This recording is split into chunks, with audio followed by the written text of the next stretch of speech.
for me, I think one of the biggest changes, and I'm really grateful for it, will be in the casting industry.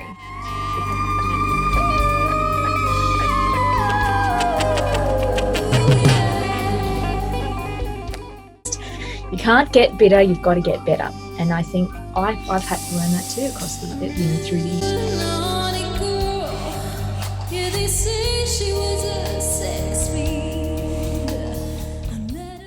We've got to be careful about where we listen to stuff, what we feed our minds with. And I think social media is really powerful in that, because, you know, if I do nothing but watch negative videos, then my whole mindset is that.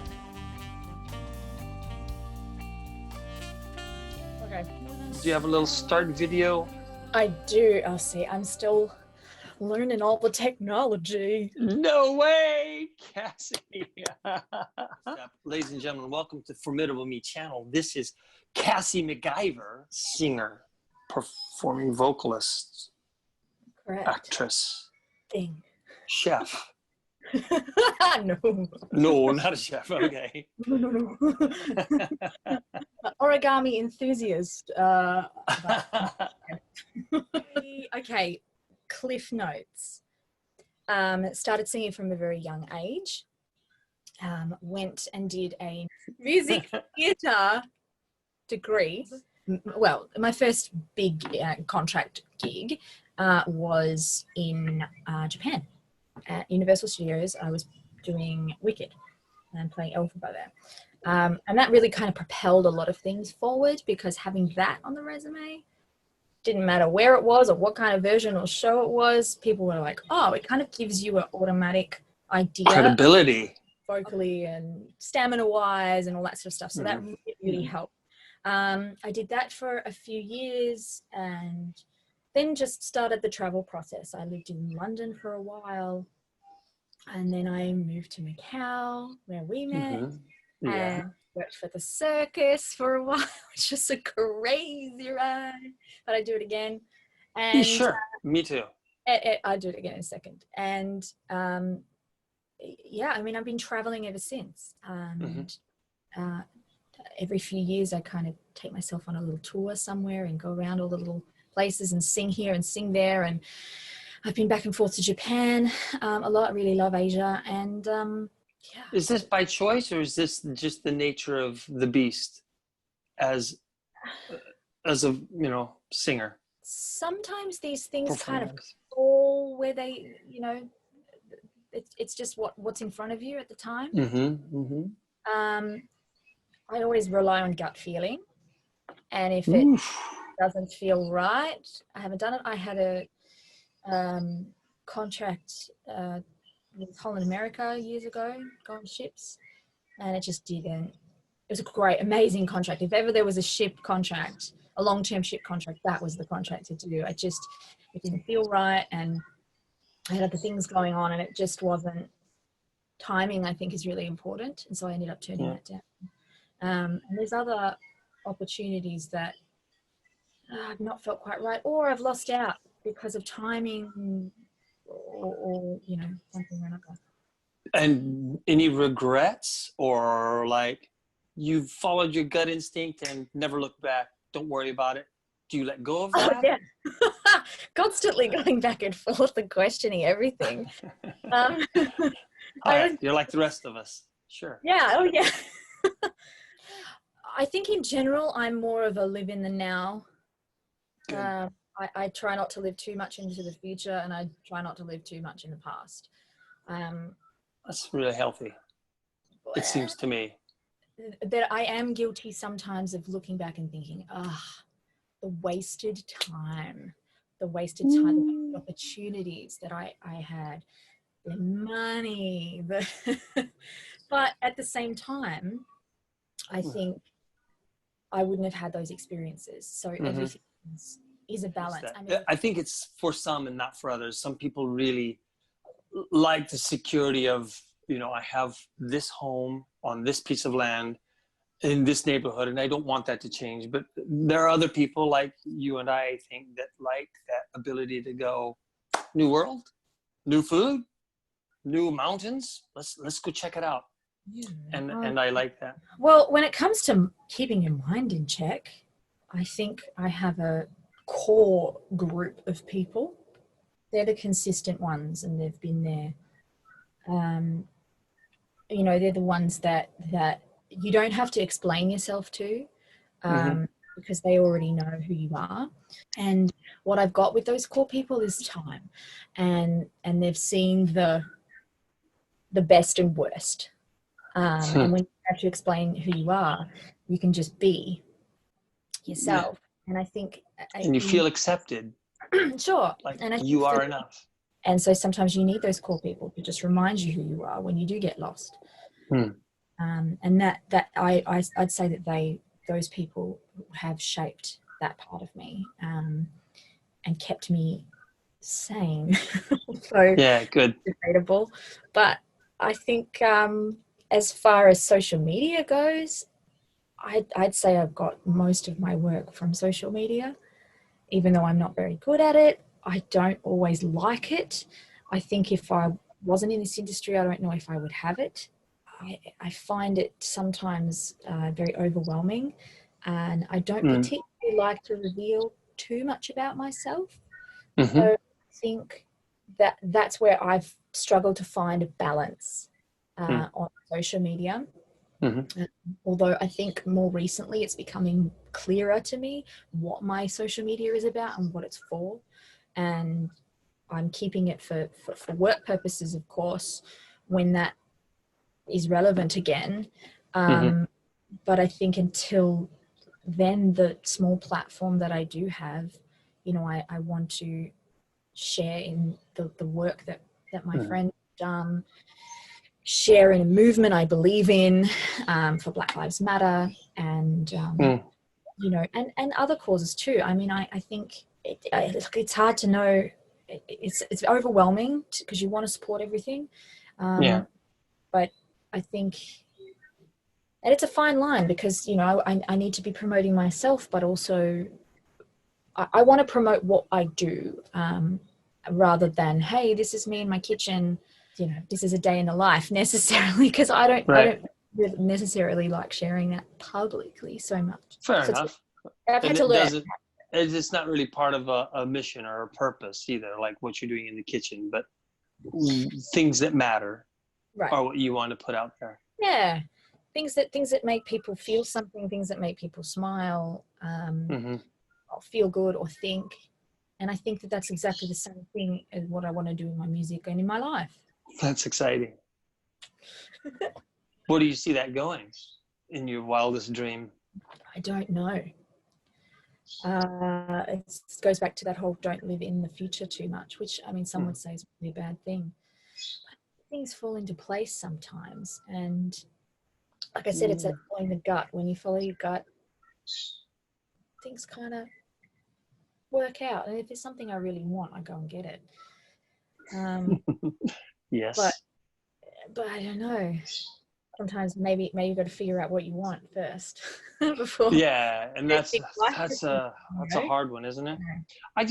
I'm a big believer in, you know, while I don't want to like plan my 80th birthday yet, I do like the idea of planning, you know, a certain home or a certain race that I know I need to prepare for. And that can be 6 months out or a year out or 2 years out. And the way it changes what I do tomorrow morning when I wake up may be small, but I believe in those small steps I take every day will get me across that finish line then. And so while I don't live in that future, my happiness is based on, I am super grateful to connect with you now, today. And I don't need to wait until 2 years from now to be fulfilled and happy and excited. And I think everyone deserves, you know, I don't have quite the speed or the health or the intellect that I dream about. So there's a fulfillment in, I'm so grateful for where I'm at. The time I've wasted, the money I've wasted, I get it. I'm not gonna regret that, but I'm gonna look back and go, wow, I've learned something from that waste. And I'm glad I've had that, because now I'm wiser for it. And I think but I do look to the future with excitement. I'm really excited about the future, even though I don't know quite what it is. But I love to have that carrot out there and just like go, I'm happy today because I'm working in that direction. Does that make sense? Yeah. I And think so. People need to be careful of um, the idea of life will start when. yeah. People, and sometimes I'm guilty of that living in the, oh, when I get there, I'll do that. Yeah. As a and truth if is, this, then I'll be happy. Yeah. Exactly. And it's the truth is Well no, it's now, it's today, as opposed to sometime in the future. It just, because that future just will never come. So it's this idea of it's today. And I think sometimes I'm guilty of like, unless I can make it all happen at once, then I don't want to do it at all. So, you know, even when it comes to music, or when it comes to writing, when it comes to recording, when it comes to performing, I'm guilty of wanting things at this level already. And sometimes it's little bits, and sometimes that deters me from actually doing the project in the first place. Right now, I'm really learning how little by little we'll get there. And I've been living by chotozutsu, which is little by little in Japanese. And it's helping me a lot more. It helps with emotions, it helps with tasks, it helps with everything. What have you been up to? You know, the COVID-19 has kind of been an interesting opportunity to like go, what do I want to get up to? Yeah. It's been super interesting. And even where I'm in a contract situation, the show business has certainly come to a standstill necessarily. And so with that bit of like everybody work from home, but what are you going to do from home? I've been fortunate to have a work at home situation where some are just like, sorry, you're cut. And you're on standby. And there's a lot of big changes happening. It seems like it's just surfaced a lot of opportunity for, you know, if you're a little bit weak, you've been squashed. And so we're either going to rethink this or you're out. And so proving your mettle at this point in time is either it's an opportunity. You're either going to go, okay, I totally have to remake myself, or I've got a finger hole right here, and that's where I want to go. Yeah. I mean, look, there are people that are really, really suffering during this pandemic. I think it's very obvious by what's going on in the world. Even just for the average person, especially specifically talking about artists. I think for some, it's been a real chance to have a break and to refocus, re-energize. And then I think for others, it's been like the whole world has been kind of stripped from them. For me, I think I've kind of loved secretly having a break. What have you loved about it? A break from the pressure of the constant hustle. Yeah. In other words, when you talk about that hustle of going from gig to gig to gig, when you said, you know, you have to, but maybe you don't. So when things get back to normal, maybe you can like slow yourself down and go, I'm going to choose that. And then I'm going to choose a break in there. I don't know. How do you see yourself in the future? No, I think you're right. I think there is great power in choice. No, what I would really like to be doing is to pursuing that happiness and pursuing what makes me happy. Even over this period, I've been offered a couple of little gigs here and there, and people have said, hey, will you do this, or you call that just for fun? And I've been very picky about what I've done, because I just I want to know what the point is. Man. I want it to make me, I want it to be something that I believe in, something that I'm enthusiastic about, something that I feel proud promoting. And sometimes And especially now, I think it's so important to rethink what social media is. What Yeah. what is it? Is it just selfie culture? Is it just self-promotion? Can it be something more? I don't know what the answer is, but these Well, are all but we we'll think plant about these it. questions and we get there. Yeah. All right. So talk to me about what changes in the entertainment It industry. is, and I've seen a lot of great things happen. A lot of people have done some amazing online shows Right. to produce stuff. But I also think, for me, I think one of the biggest changes, that, and I'm really grateful for it, will be in the casting industry, because I think now they you can cast from anywhere, and show reels, videos, online conversations, they can all happen. They don't have to spend money to hire out a space, and people don't have to stand outside in the cold for an hour and one by one. Although I think it is, you get a different experience when you experience someone in person. Right. But I think auditioning, and I always say this when I teach people too, is that the audition process is always it's a different skill entirely to live performance, to rehearsal. Oh, interesting. It's different. It's there's something odd about walking into a room full of strangers. Please stand on Mm-hmm. the and kind of don't move, but kind of sing and then impress us and give us everything that we want to see for our show within the space of 30 seconds. It's just not. And some people are very good at it, and I've Right. honed those skills over the years. But I think that sometimes you can be more specific in a video. You can give them exactly what they want, exactly what they need, and more. People can see, and then people can also click and find your Instagram. I mean, I did Anytime. when I was in the audition process with Cirque. The audition process, it was in person, but it was an hour and a half. I was in there, and they were already on my social media within 5 minutes. Wow.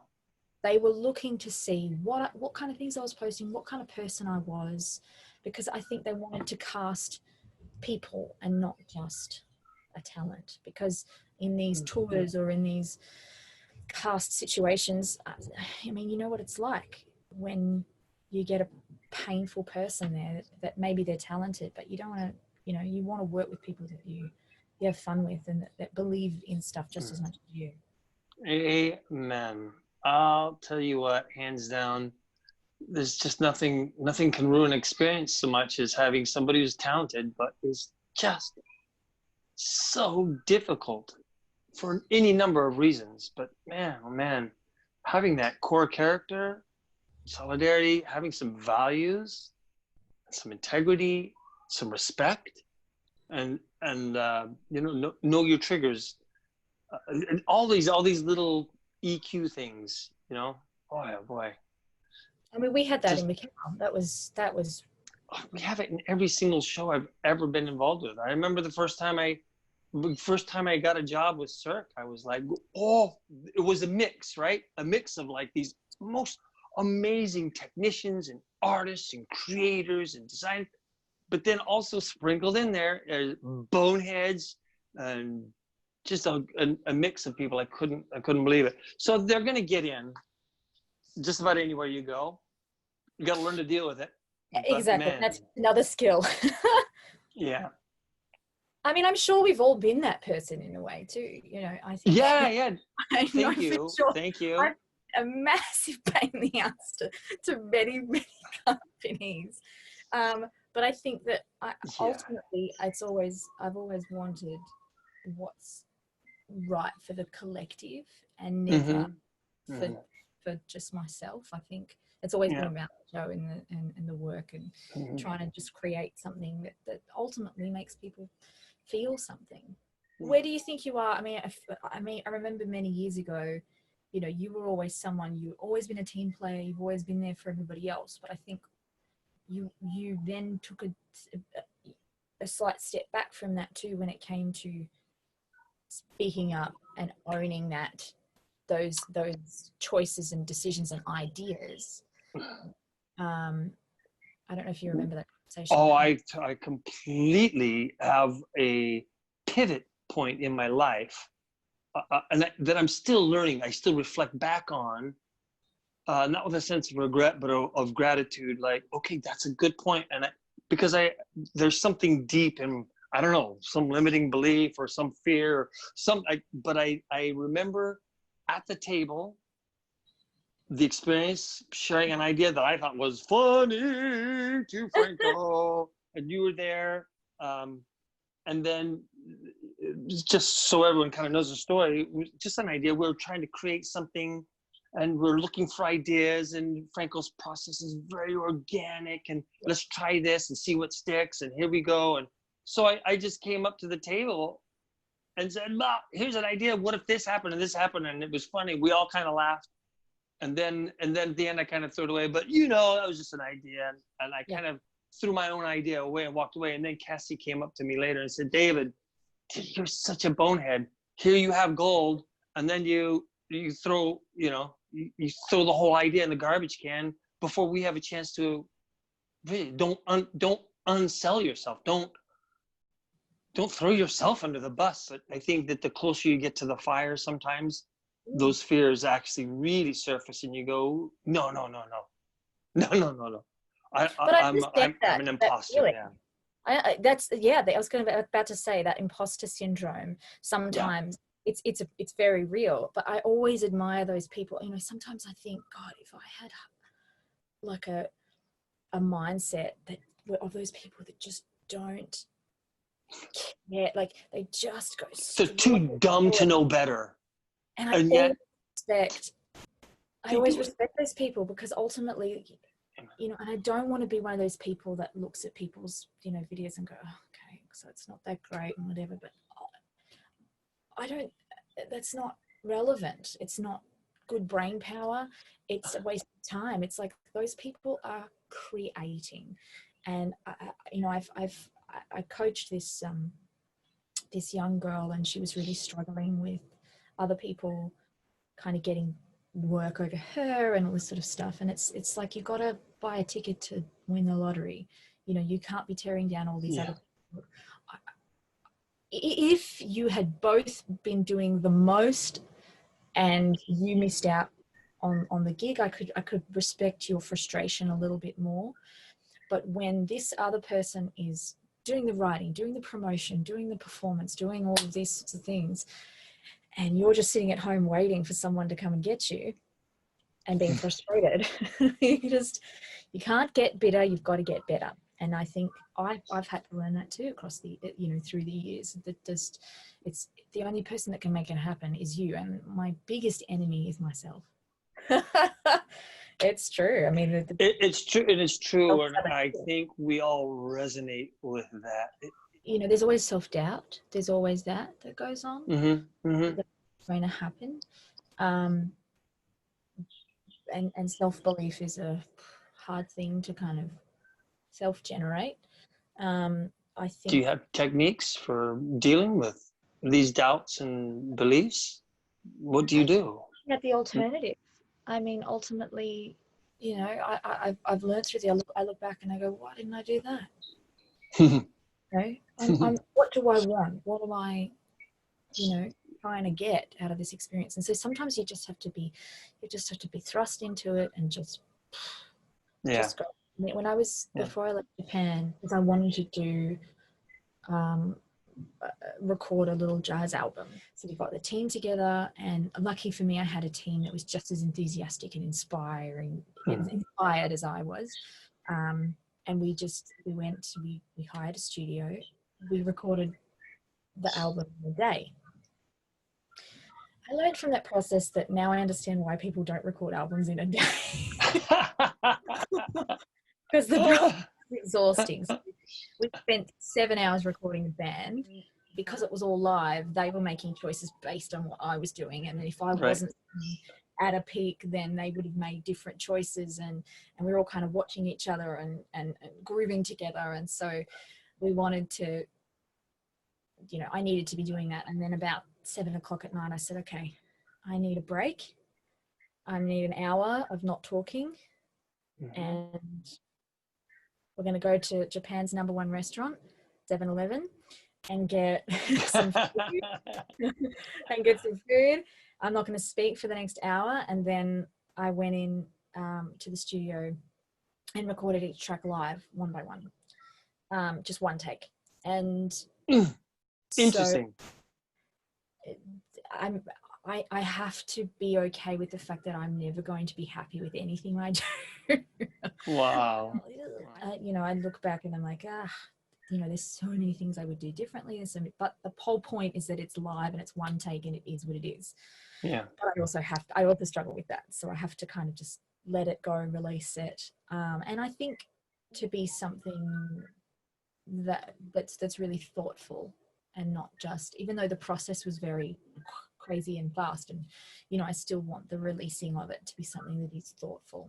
Every time you do something like that and you just throw yourself in, you know, I look back at it now, I'm like, why didn't I do that earlier? Why wasn't I doing these things earlier? And sometimes you get paralyzed by, if I have to do a bunch of things for the day, I'll do everything for everybody else and all the other things that aren't important before I do the one thing that I actually care about. Yeah, isn't that something? Yeah.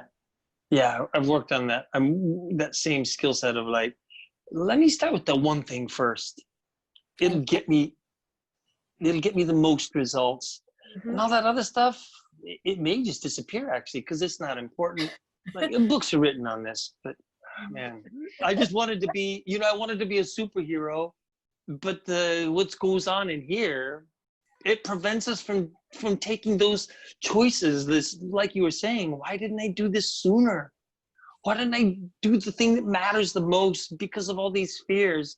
And talking ourselves out of that and doing those things. Then when you look back a year later, you've got 3 finish lines behind you. It's just a world of difference if we can get the courage up and make the moves. Focus on the priorities and get those done. I feel really strong about this. In the arts, so much good stuff never surfaces because someone's just afraid of, oh, what do I look like? And no, it's not good enough. Not everything you do is going to be great, but you got to put out 100 pieces of crap so that 3 of them are like, wow, how did you come up with that? And people go, well, you're just a natural talent, overnight genius. You go, no, man. Oh, no, I've done some really bad ones, but that's how you get there. There is no other way. Like, who are we kidding besides ourselves? So, I mean, ultimately, wouldn't it be great to be able to do everything? You know, I'd love to be able to, you know, wake up and have some mindful moments and meditation and do some exercise and play some music for 3 hours and sing for 3 hours and then those days happen once in a while. Take care of my friends, learn a new skill, focus on my language, you know, and all these things. And then there's other stuff I'd love to learn and work on. And it's just, I love it. It's like one thing at a time. And I think when it comes to the mental side of it, I actually saw on Instagram the other day a quote that kind of resonated. It was, don't take criticism from someone that you wouldn't go to for advice. Oh, nice. That's actually really true, because I've been, I think, very hurt before by people that actually don't mean anything to me. Don't matter. And that don't matter. And it's like that, you know, you can get 1,000 likes on something and it's just that one person that says something negative and that sticks with you forever. Like, but I've heard that from other people too. That person doesn't matter anyway. That's no relevance in my life. So, but the people. And why do we dwell on the one instead of that 999? Like, you're the best, you're the awesome. Thank you. And one person says you're an idiot, and we can't get off of that one. Why? I think introspection is very important. It's always, you know, I always try to look back at my interactions, and if things don't always go the way I want them to go, I'm always like, okay, well, I think it's important to be self-aware and go, okay, well, how could I have done this differently? What can I learn from this? Experience, etc. But yeah, we've got to be careful about where we listen to stuff, what we feed our minds with. And I think social media is really powerful in that, because, you know, if I do nothing but watch negative videos, then my whole mindset is that. So taking advice. Man, that's gold. That is so gold. What you put in paints a lens of the way you see everything. So be careful what it is you read, listen to, hang out with. You were talking about the friends, that network of people. Who are your heroes? Who do you go to for inspiration? Do you have like a Friends. channel? Your friends. Oh yeah, Yeah. always biggest inspiration. I mean, I've always had I've had vocal inspirations, and I could talk about those people forever. But even when it comes to music inspirations, it's the people closest to me. I'm very lucky that Wow. I've got super talented group around me, but Right. I'm always looking at what my friends are doing and just thinking, oh my God, they're insane. I'm just never going to be, and so I try to help that, let that propel me forward as opposed to tear me down. But inspiration, I mean, I've really been enjoying TikTok and as a social media platform. I really like that I can tailor it to what I want to see, and things that make me happy, things that make me smile. I appreciate I try not to go too far down the so-called Rabbit hole. rabbit hole, because I think it ends in nothing's real. There's the world is no purpose. You have no meaning. No, what's the point in anything? So I try to stay away from going too deep and just like keep it relevant. But I mean, if I had to think, I don't know. I suppose in general it would just be people that are just completely themselves, and are just really happy to be putting stuff out there and loving it, and making those choices and doing things because they mean something, because it makes them happy.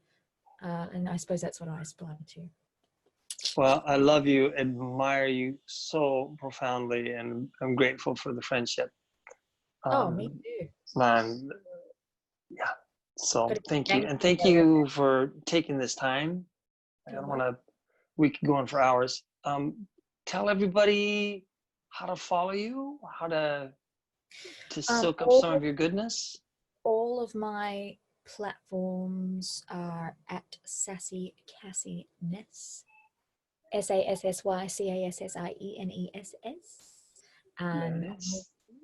And you can find me there, and slowly, when the timing's right, some more things will be coming out, and maybe even original material. There's so much there. It just needs to get released. Just get it out there. Yeah. Wow. That's the most nerve-wracking, but that's another story. All right. Well, stay awesome and strong and beautiful. Nothing but love. And let's do this again. Yeah. We'll see where you've gone. What's up? The recovery. We'll see you on the other side of recovery here. All right. All right. I love you, Cassie. Love you. Stay good, man. Mwah.